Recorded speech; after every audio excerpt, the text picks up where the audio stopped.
Andai melihat begitu ya evaluasi yang dilakukan oleh sejumlah sektor pelaku usaha khususnya di bidang pariwisata yang mana menganggap bahwa kebijakan dari Dirjen Imigrasi pada sebelumnya begitu ya, ini 127 negara yang mana memang dikeluarkan untuk bebas visa dinyatakan tidak efektif. Sebetulnya Anda seberapa optimis untuk kebijakan yang Anda keluarkan baru-baru ini juga nantinya akan lebih efektif untuk menjaring dan juga bagaimana berdampak pada pertumbuhan ekonomi kita?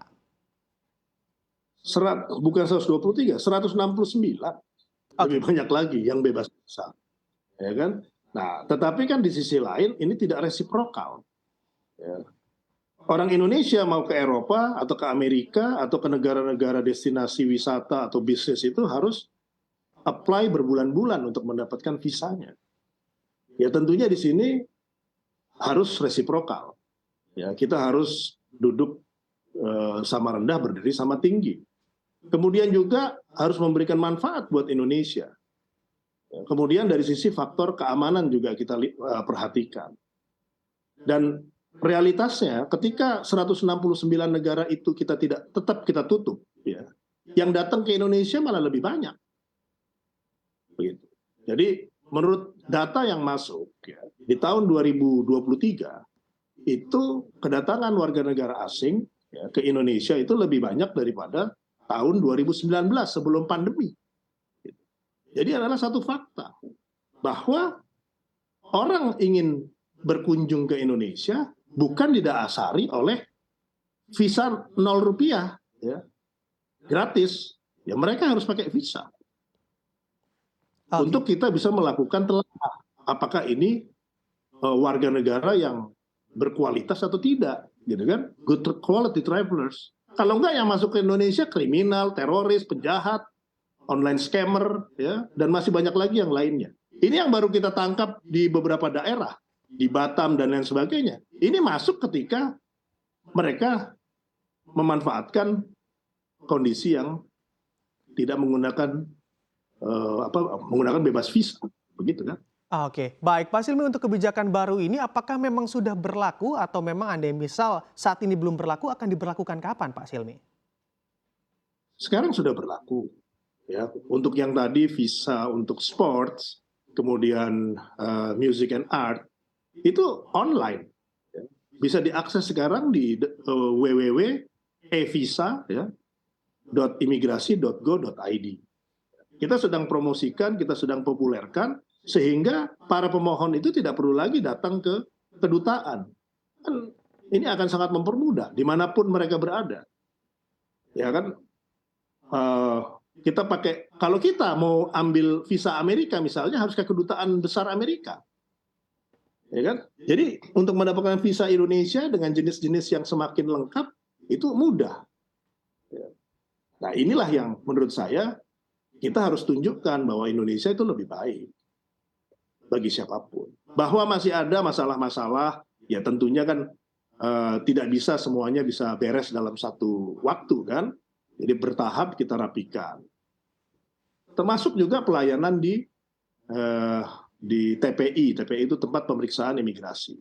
Kita manfaatkan autogate nanti rencananya akhir tahun ini itu akan penggunaan autogate itu akan lebih banyak di bandara-bandara internasional dibandingkan dengan counter manual. Dan kita lihat sendiri Singapura sudah paling besar itu menggunakan autogate. Kita jangan sampai ketinggalan. Itu memanfaatkan teknologi. Bahkan kita sedang mengkaji teknologi AI untuk pelayanan keimigrasian kita. Oke, baik. Nah, ini menarik Anda kita bicara terkait AI, ya, mana juga semua orang saat ini sedang berbicara terkait artificial intelligence. Ini skema teknisnya seperti apa dalam kebijakan baru terkait visa untuk sports, music, and arts, dan juga refleksinya terhadap AI, Pak Silmi? Ya, kan begini. AI itu kan kecerdasan buatan. Yang paling awal itu kan adalah ketika dalam hal pelayanan. Kita edukasi kecerdasan pembuatan tersebut untuk bisa menjawab pertanyaan-pertanyaan. Itu yang pertama. Yang kedua adalah kaitan dengan pengawasan, kamera, kekuatan mata, petugas itu kan juga ada keterbatasan. Tetapi kamera itu nanti akan dilengkapi dengan AI. Ketika ada aktivitas yang tidak wajar, maka kamera tersebut bisa mengidentifikasi perseorangan yang kira-kira mengkhawatirkan. Sehingga petugas bisa merespon, menghampiri, dan menanyakan langsung. Ya, melakukan pengecekan kepada yang bersangkutan. Termasuk juga ketika penelaahan visa. Karena AI ini kan juga salah satunya bisa mengidentifikasi dari informasi-informasi di dunia maya, ya di internet gitu ya. Siapa-siapa yang kira memiliki resiko tinggi untuk melakukan kejahatan. Terus kemudian juga yang berikutnya juga dalam hal kebiasaan travel. Itu kan bisa kelihatan mana pattern yang tidak wajar. Jadi hal-hal inilah yang tentunya dibutuhkan peran artificial intelligence untuk hal-hal kaitan dengan kebijakan pemerintah khususnya dalam hal urusan imigrasi. Oke, baik. Pak Silmi, kami juga mengamati terkait sejumlah para pelaku usaha yang mengungkap salah satu tantangan ke depan yakni adalah tahun politik yang mana juga kebijakan ini agak sulit untuk terimplementasi dengan baik. Bagaimana tanggapan Anda dengan implementasi dari kebijakan yang Anda lakukan dan dikaitkan dengan tahun politik di tahun 2024 nanti yang mana juga banyak distorsi dari implementasi kebijakan tersebut? Silakan. Saya tidak secara spesifik merespon kebijakan itu dikaitkan dengan politik. Karena buat kita kan yang terpenting adalah profesional, kita fokus kepada pelayanan, kemudian juga perbaikan sistem, ya, bahwa perbaikan-perbaikan ini akan berdampak kepada tentunya support terhadap kegiatan pemilu, itu merupakan satu hasil ya, yang mungkin diperoleh karena waktunya dari saya menjabat itu kan kurang lebih 1 tahun. Ya. Artinya kan sudah banyak yang kita perbaiki dalam periode masa itu. Tetapi itu tidak sebagai acuan dalam kita memperbaiki diri. Ya, mudah-mudahan nanti ketika kegiatan itu berlangsung di bulan Februari 2024, prosesnya tentu menjadi lebih baik.